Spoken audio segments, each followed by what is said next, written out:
Hello friends, तो आज के इस टॉपिक में हम बात करेंगे भरतपुर के प्रमुख पर्यटन स्थलों की, जिसमें सबसे पहला पर्यटन स्थल हम बात करेंगे केवलादेव घना राष्ट्रीय उद्यान के बारे में। तो ये इम्पोर्टेंट भी है वैसे अगर टॉपिक की बात करें, और पर्यटन स्थल के भी दोनों के तौर पर इम्पोर्टेंट है। तो देखो, घने वृक्ष, तालाब और शोरगुल से दूर ये स्थान पक्षियों के लिए स्वर्ग के समान है। 1971 में इसे संरक्षित पक्षी अभ्यारण्य का दर्जा मिला और 1985 में इसे विश्व धरोहर भी उसमें भी क्या किया है, शामिल कर लिया गया, घोषित कर दिया गया। तो दो डेट याद रखिए, एक तो 1971 वाली और एक 1985 ईस्वी वाली। तो 1971 ईस्वी के अंदर तो इसको संरक्षित पक्षी अभ्यारण्य घोषित किया गया, 1985 में इसको विश्व धरोहर की भी घोषित किया गया। ठीक है। दूसरी बात, सर्दियों के अंदर क्या है, प्रतिवर्ष सर्दियों के अंदर, अभी जनवरी चल रही है तो इस महीने में आप अगर देखना चाहो तो यहाँ पर आपको विदेशी जो पक्षी हैं वो देखने को मिलेंगे, जो अपने यहाँ घोंसले बनाते हैं, प्रजनन करते हैं और गर्मी की शुरुआत होते होते वापस अपने देश चले जाते हैं। ये बात रही। लगभग 230 प्रजातियां हैं वो यहाँ आप देख सकते हैं, लगभग 230। देखो आगे, 18वीं सदी के मध्य भरतपुर के दक्षिण पूर्व में, जो दक्षिण पूर्व है उसके अंदर छोटे से जलाशय के रूप में घना पक्षी विहार निर्मित किया गया। इसको याद रखिए, घना पक्षी विहार निर्मित किया गया था। आज विश्व का सबसे ज्यादा शानदार और आकर्षक पक्षी विहार होने का इसे क्या है, गौरव प्राप्त है। आज अगर बात करें तो सबसे शानदार आकर्षक पक्षी विहार है, उसमें कौन आता है, आपका घना पक्षी विहार केवलादेव भरतपुर। दूसरी बात, यहाँ पर कौन कौन से आपको पक्षी वगैरह देखने को मिल जाएंगे, तो वो है भारतीय सारस क्रेन, साइबेरियन क्रेन, जल मुर्गी, चीनी मुर्गी, heron, painted stork, cormorant, knob billed duck, white spoonbill, sandpiper आदि विभिन्न प्रजातियों के पक्षी आते हुए विचरण करते हैं। तो ये जो आपको ये पॉइंट है, ये इम्पोर्टेंट पॉइंट है, क्योंकि इसमें से कई बार क्वेश्चन पूछा जो गया है और पूछा जाने की ज़्यादा संभावना है। देखो अगला पर्यटन स्थल, अगला पर्यटन स्थल है लोहागढ़ किला। जो भरतपुर का लोहागढ़ किला है उसकी बात करेंगे। तो नाम से ही प्रभावित करने वाला ये किला कई ब्रिटिश हमलों का सामना कर चुका है और अंततः ब्रिटिश सैन्य अधिकारी आर्थर वेस्ले, है ना, इसने क्या किया, इस पर अधिकार पाने में सफलता प्राप्त की।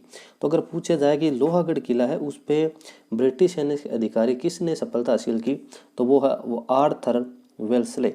तो ये इंपॉर्टेंट क्वेश्चन यहाँ से एक बन के निकलता है। आगे देखो, इसके मजबूत गेट अष्ट धातु व लकड़ी के बने हैं। इसके जो गेट है 8 धातु और लकड़ी के बने हैं। दुश्मनों से बचने के लिए इसके चारों ओर गहरी खाई दिखाई देती है। तो इस किले के चारों तरफ गहरी खाई है जिसमें पानी भरा हुआ है, जिसमें क्या हुआ है, पानी भरा हुआ है। इस किले की अगर बात करें तो इसमें खास जो सुंदर स्मारक है देखने लायक है, एक तो कोठी खास है, दूसरा महल खास है, तीसरा मोती महल है और खिसोरी महल है। इस प्रकार के आदि कई महल हैं जो आपको यहाँ के मुख्य आकर्षक हैं। कोठी महल, महल खास, मोती महल और किशोरी महल, ये यहाँ का प्रमुख स्मारक है। दूसरी बात, राजा सूरजमल ने मुगलों और अंग्रेजों पर विजय प्राप्ति के पश्चात, राजा सूरजमल है उसने मुगल और अंग्रेजों पर विजय प्राप्ति के बाद में यहाँ की जो चारदीवारी है उसमें जवाहर बुर्ज और फतेह बुर्ज बनवाया था। जवाहर बुर्ज और फतेह बुर्ज बनवाया था। इन दो बुर्जों को आपको याद रखना है, जो किसके द्वारा, महाराजा सूरजमल के द्वारा बनाया गया था। ठीक है। देखो आगे,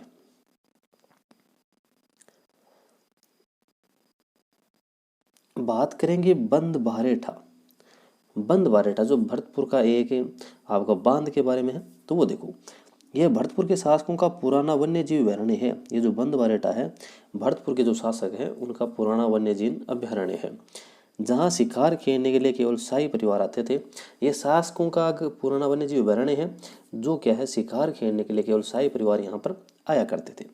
महाराजा जसवंत सिंह ने, याद रखना, महाराजा जसवंत सिंह ने 1866 ईस्वी में 66 ईस्वी में यह यहाँ पर बांध का निर्माण करवाया और 1897 ईस्वी में महाराजा राम सिंह ने इसे पूरा किया। किसने शुरू किया, जसवंत सिंह ने शुरू किया। देखो, जसवंत सिंह ने शुरू किया 1866 ईस्वी में, 1866 ईस्वी में, और 1897 ईस्वी के अंदर ये कंप्लीट हुआ। किसने किया? राम सिंह ने। किसने किया? राम सिंह ने इसको कंप्लीट करवाया। जसवंत सिंह ने शुरू किया, राम सिंह ने कंप्लीट करवाया। 1866 में शुरू, 1897 के अंदर ये कंप्लीट हुआ। इस बांध के निकट शाही महल महाराजा किशन सिंह ने बनवाया। इसके जो निकट एक महल बना हुआ है, कौन सा? शाही महल। वो किसने बनवाया? महाराजा किशन सिंह ने बनवाया। जो इस बंद बालेठा के निकट जो शाही महल है उसको किशन सिंह ने बनवाया, जो अब भरतपुर शाही परिवार की निजी संपत्ति है। अब जो है इसके ऊपर अधिकार है, भरतपुर का जो शाही परिवार है उसके निजी संपत्ति के अंतर्गत आता है। देखो अगला है गंगा मंदिर। अगला कौन सा है? गंगा मंदिर है। देखो भरतपुर का लोकप्रिय मंदिर है, राजपूत, मुगल और द्रविड़ स्थापत्य शैली का सुंदर मिश्रण है। मतलब इसमें 3 प्रकार की शैली आपको देखने को मिल जाएगी। एक राजपूत शैली, एक मुगल शैली, दूसरी द्रविड़ स्थापत्य शैली। इन 3 शैलियों का नमूना आपको देखने को मिलेगा गंगा मंदिर भरतपुर के अंदर। यह जो मंदिर है महाराजा बलवंत सिंह द्वारा 1845 ईस्वी में बनाना शुरू किया, जिसका निर्माण 90 वर्षों तक चला। इसका निर्माण कितने वर्षों तक? 90 वर्षों तक चला। 1845 सन याद रखना, 1845 महाराजा बलवंत सिंह द्वारा शुरू किया गया। इसके जो उत्तराधिकारी हैं वो राजा बृजेंद्र सिंह ने इस मंदिर में देवी गंगा की मूर्ति की स्थापना की। ये जो राजा बृजेंद्र सिंह है इसने इस मंदिर में जो माता आपकी देवी गंगा है उसकी मूर्ति की स्थापना किसने की? इस बृजेंद्र सिंह ने की। ठीक है। अगला देखो, ऐसी मान्यता है कि इसके निर्माण के लिए राज्य के सभी कर्मचारियों तथा समृद्ध लोगों ने 1 माह का वेतन दान किया। और इसमें एक किंवदंती इस प्रकार की भी है कि भाई इसके निर्माण के लिए राज्य के जो सभी कर्मचारी हैं या समृद्ध लोग हैं उसने 1 माह का वेतन है वो दान किया था। देखो आगे, यहाँ पर मुख्य आकर्षण भगवान कृष्ण की जो आपकी मूर्ति है वो है, लक्ष्मी नारायण की मूर्ति है वो है, शिव पार्वती की मूर्तियां हैं वो भी इसमें क्या है आपकी प्रमुख मूर्तियों का आकर्षण है। गंगा सप्तमी और गंगा दशहरा के अवसर पर यहाँ बड़ी संख्या में लोग आते हैं। गंगा सप्तमी और गंगा दशहरा के जो अवसर है उसके ऊपर यहाँ पर लोग आपको बड़ी संख्या में देखने को मिलेंगे।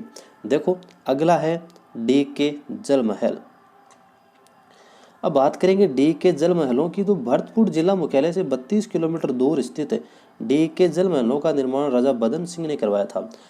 अगर भरतपुर जिला मुख्यालय की बात करें तो 32 किलोमीटर दूर है और इसका निर्माण है वो राजा बदन सिंह ने करवाया था।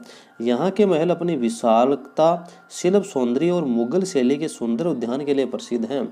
इनकी ये जो महल है अपनी विशालता के कारण मतलब बड़े होने के कारण, शिल्प सौंदर्य और मुगल शैली के सुंदर उद्यान के लिए क्या है प्रसिद्ध है। इन जन महलों में गोपाल भवन देखो एक मुख्य आकर्षक है, हरिदेव भवन है, नंद भवन है, केशव भवन है।